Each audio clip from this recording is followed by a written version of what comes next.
Assalamu alaikum.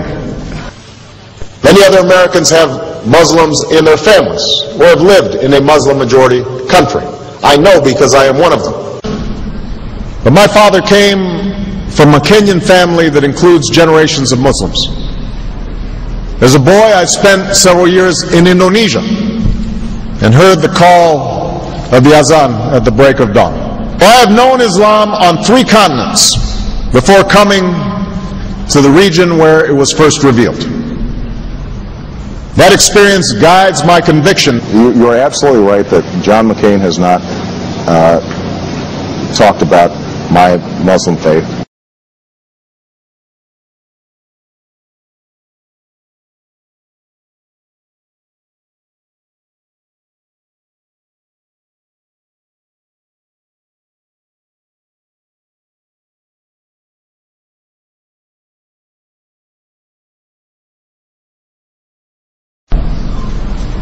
As the Holy Quran tells us, the Holy Quran teaches that, the Holy Quran tells us, and the Holy Quran also says,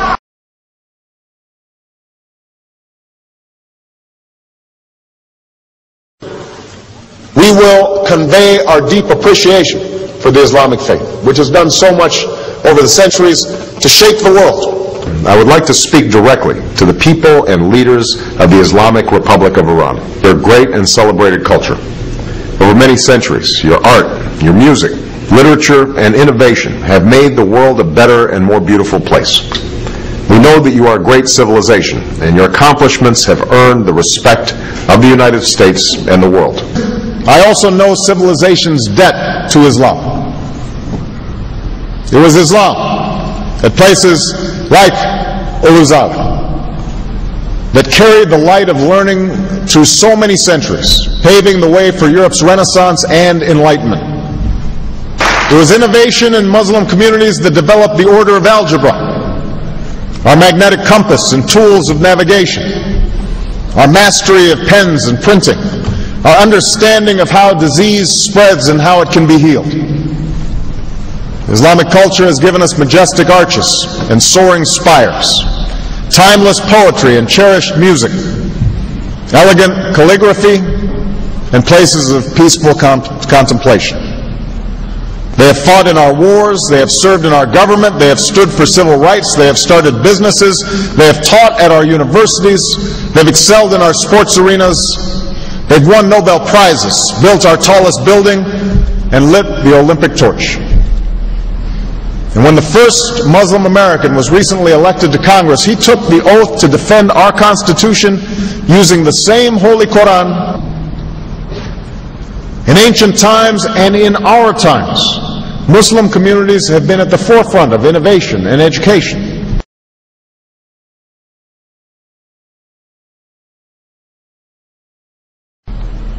Islam is not part of the problem in combating violent extremism. It is an important part of promoting peace. The enduring faith of over 1 billion people is so much bigger than the narrow hatred of a few. In the United States, rules on charitable giving have made it harder for Muslims to fulfill their religious obligation. That's why I'm committed to working with American Muslims to ensure that they can fulfill zakat. It is important for Western countries to avoid impeding Muslim citizens from practicing religion as they see fit.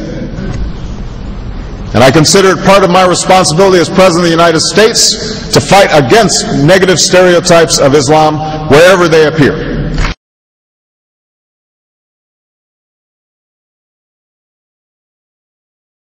We are no longer a Christian nation. We do not consider ourselves a Christian nation. The United States has been enriched by Muslim Americans. Since our founding, American Muslims have enriched the United States. Islam has always been a part of America's story. There is a mosque in every state in our union, and over 1,200 mosques within our borders. One of the points I want to make is that if you actually took the number of Muslims Americans, we'd be one of the largest Muslim countries in the world. Let there be no doubt, Islam is a part of America.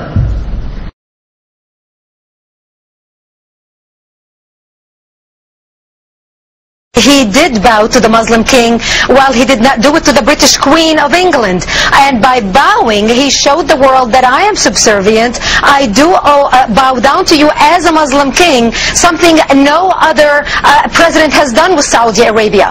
The Saudi king is his peer. He is not his subordinate in order to bow for him. And this is exactly what Obama did.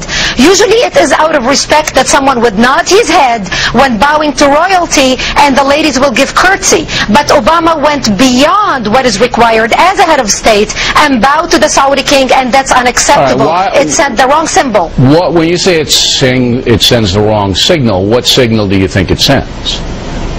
It sent a message that Islam is superior to any other master or king or president in the world, that an American president bowed to a Muslim king. It also sent a message that terrorism and jihadism is giving Islam the respect it should have on the world stage, to the point that it made an American president, for the first time in history, bow to a Muslim king.